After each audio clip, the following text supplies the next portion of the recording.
बिस्मिल्लाहिर्रहमानिर्रहीम। दोस्तों, एक औरत ने एक साहिब इल्म से एक सवाल किया। वो सवाल क्या था, आइए आपको बताते हैं। मुझे ये सवाल करते हुए शर्म महसूस हो रही है। मैं हाल ही में मुसलमान हुई हूँ। मैं आपसे सवाल का जवाब चाहती हूँ क्योंकि मुझे कुरान और सुन्नत की दलील के मुताबिक जवाब नहीं मिला। मुझे उम्मीद है कि आप मेरी रहनुमाई फरमाएंगे। नीज़ मैं अल्लाह ताला से मुआफ़ी भी मांगती हूँ कि अगर सवाल गैर मुनासिब हो। ताहम बतौर मुसलमान हमें हसूल इल्म के लिए शर्म नहीं करनी चाहिए। सवाल ये है, क्या इस्लाम में मुश्तज़नी जायज़ है? नाज़रीन कराम, कुरान और सुन्नत के दलाइल के मुताबिक मुश्तज़नी और खुद लज़्ज़ती हराम है। हज़रत इब्ने अब्बास रज़ी अल्लाह ताला अन्हो से पूछा गया कि एक शख्स अपने आला तनासल से खेलता है हत्ता कि उसको अंदाल हो जाता है। हज़रत इब्ने अब्बास रज़ी अल्लाह ताला अन्हो ने फरमाया कि बांदी से निकाह करना इससे बेहतर है और ये ज़ना से बेहतर है। इस्लामी कुतब में एक और जगह दर्ज है, हाथ से जमा करने वाला मलऊन है। अल्लामा अलाउद्दीन हनफी लिखते हैं कि इस्तिमनाए बालीद मकरूह तहरीमी है। इमाम शाफी का कौल ये है कि ये हराम है। अलबत्ता बीवी या बांदी के हाथ से इस्तिमना कराना जायज़ है। साहिब दर मुख्तार ये नकल करते हैं कि ये मकरूह है। इंसान अगर हसूल शहवत के लिए ये अमल करेगा तो गुनाहगार होगा। हदीस पाक में आता है कि हाथ से जमा करने वाला मलऊन है और पानी को बहाना और शहवत को गैर महल में पूरा करना हराम है। इलामा अबू लिल्लीस ने कहा है कि शहवत की तवज्जो, हसूल और तजस्सुस की खातर इस्तिमना गुनाह है। अल्लामा ज़ैली ने इस्तिमना बिलकफ के अदम जवाज पर इससे इस्तदलाल किया। कुरान मजीद में आया है, और जो दायमन अपनी शर्मगाहों की हिफाजत करते रहते हैं सवाए अपनी बीवियों के या उन बांदियों के जो उनके हाथों की ममलूक हैं, बेशक अहकाम शरीयत के मुताबिक उनके पास जाने से उन पर कोई मलामत नहीं। इंसान को इजाज़त नहीं दी गई कि वो अपने उज़्व ख़ास को रगड़े, क्योंकि इसे इसकी इजाज़त नहीं दी गई। इससे यह भी मालूम हुआ कि वो अपने उज़्व का अलल इतलाक मालिक भी नहीं।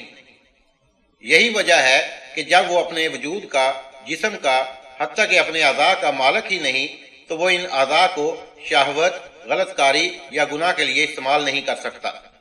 अल्लामा इब्ने कद्दामा हम्बली फरमाते हैं कि अगर किसी शख्स ने इस्तिमना बिलकफ किया तो उसने हराम किया और उसका ये फेल हराम तस्वर होगा। हाँ, अगर उसका अंजाल हो गया तो उसका रोज़ा भी फासद हो जाएगा। कुरान मजीद से दलाइल। इब्ने कसीर रहमतुल्लाह फरमाते हैं कि इमाम शाफी और उनकी मुवाफ़क़त करने वाले उलमा कराम ने हाथ से मनी खारिज करने के अमल को इस आयत से हराम करार दिया है। फरमाने बारी ताला है, और जो अपनी शर्मगाहों की हराम शहवरानी से हिफाजत रखने वाले हैं लेकिन अपनी बीवियों से या अपनी शरई लौंडियों से हिफाजत नहीं करते, क्योंकि उन पर इसमें कोई इल्ज़ाम नहीं। इमाम शाफी किताब अल निकाह में लिखते हैं, जब मोमिनों की सिफत ये बयान कर दी गई कि वो अपनी शर्मगाहों को अपनी बीवियों और लौंडियों के सिवा कहीं इस्तेमाल नहीं करते, इससे उनके अलावा कहीं भी शर्मगाह का इस्तेमाल हराम होगा। फिर अल्लाह ताला ने इस बात की मजीद ताकीद करते हुए फरमाया, हाँ, जो इसके अलावा और जगह शहवरानी का तलबगार हो, ऐसे लोग हद शरई से निकलने वाले हैं। इसलिए मर्दाना उज़्व ख़ास को सिर्फ बीवी और लौंडी में ही इस्तेमाल किया जा सकता है। इसलिए मुश्तज़नी हलाल नहीं है। कुछ अहले इल्म ने अल्लाह ताला के इस फरमान से भी खुद लज़्ज़ती को हराम करार दिया। अल्लाह ताला का फरमान है, और ऐसे लोगों को जिनको निकाह का मकदूर नहीं, उनको चाहिए कि अपने नफ्स को जब्त करें, यहाँ तक कि अल्लाह ताला अगर चाहे उनको अपने फजल से गनी कर देगा। फिर निकाह कर लें, और तुम्हारे ममलूकों में से जो मुकातब होने के ख्वाहां हों तो बेहतर है कि उनको मुकातब बना दिया करो। अगर उनमें बेहतरी के आसार पाओ और अल्लाह के दिए हुए इस माल में से उनको भी दो जो अल्लाह ने तुमको दे रखा है, ताकि जल्दी आज़ाद हो सके और अपनी ममलूका लौंडियों को ज़ना कराने पर मजबूर मत करो, और बिलखसूस जब वो पाक दामन रहना चाहें, महज इसलिए कि दीनवी ज़िंदगी का कुछ फ़ायदा माल तुमको हासिल हो जाए।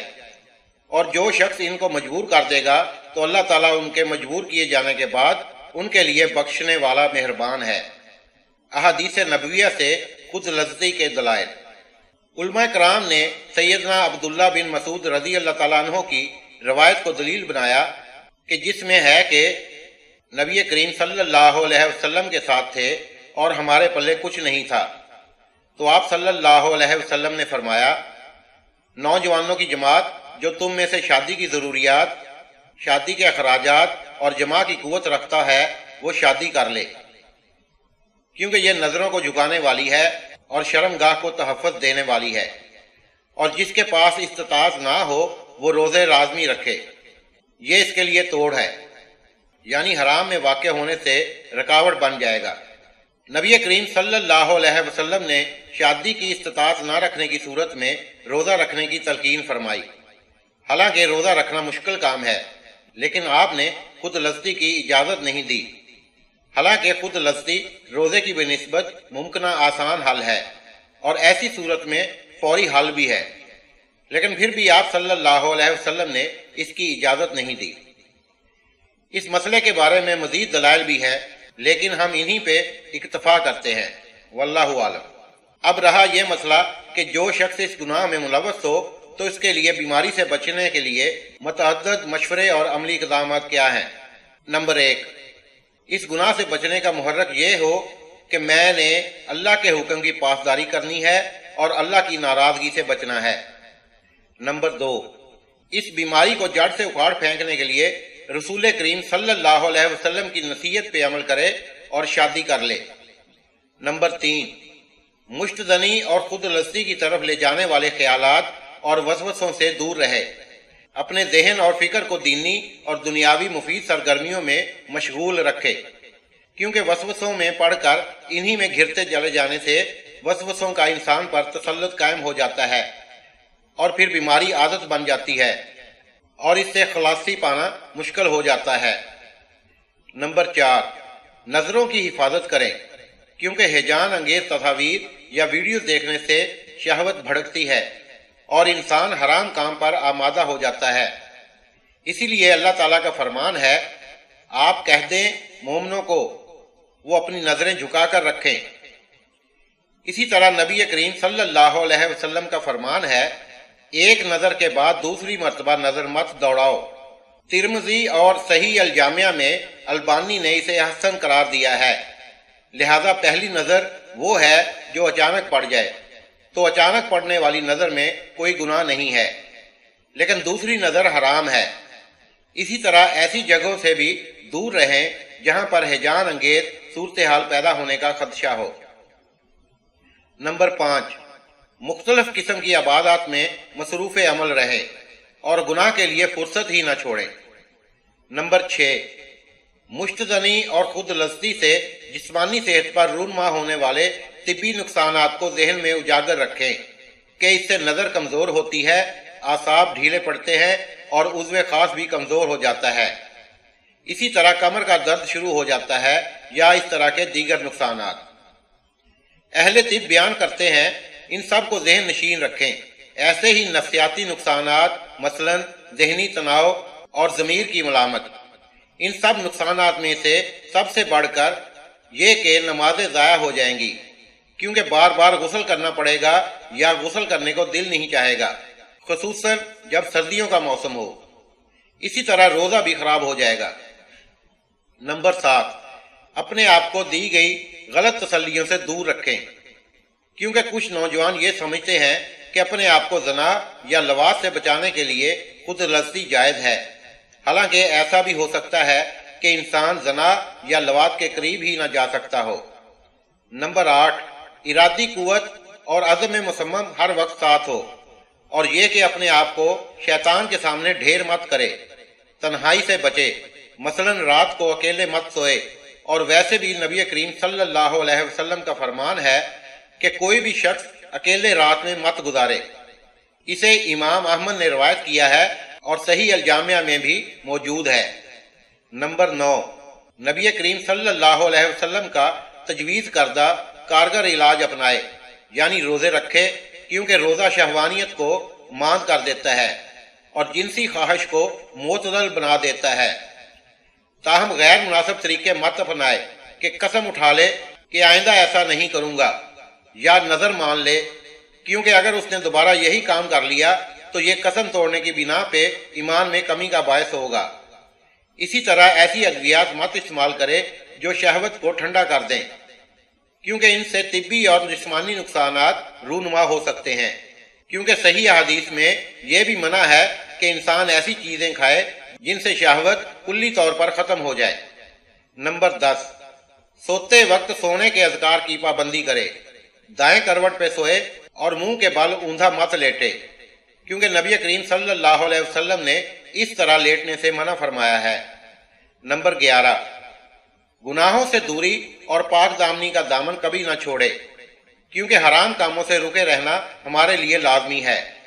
اگرچہ نفس چاہتا ہے کہ گناہ کرے، اور ہمیں یہ بھی معلوم ہونا چاہیے کہ جب نفس عفت اور پاک دامنی کا عادی ہو جائے تو پھر یہ انسان کی فطرت ثانیہ بن جاتی ہے، کیونکہ رسول اللہ صلی اللہ علیہ وسلم کا فرمان ہے، جو شخص عفت چاہے اللہ تعالیٰ اسے پاک دامنی عطا کر دیتا ہے، اور جو اللہ تعالیٰ سے تونگری چاہے تو اللہ تعالیٰ اسے غنی فرما دیتا ہے، اور جو صبر چاہے اللہ تعالیٰ اسے صبر عطا کر دیتا ہے، اور کوئی شخص صبر جیسی نعمت عطا نہیں کیا گیا۔ نمبر 12، اگر انسان اس گناہ میں ملوث ہو بھی جائے تو فوری توبہ استغفار کر لے، نیکی کرے، مایوسی اور اداسی کا شکار نہ ہو، کیونکہ یہ گناہ کبیرہ میں سے ہے۔ نمبر 13، آخر میں یہ ہے کہ اللہ تعالیٰ سے صدقے دل کے ساتھ گڑ گڑا کر دعا کر کے اس کبھی عادت سے خلاصی کا علاج ہو سکتا ہے۔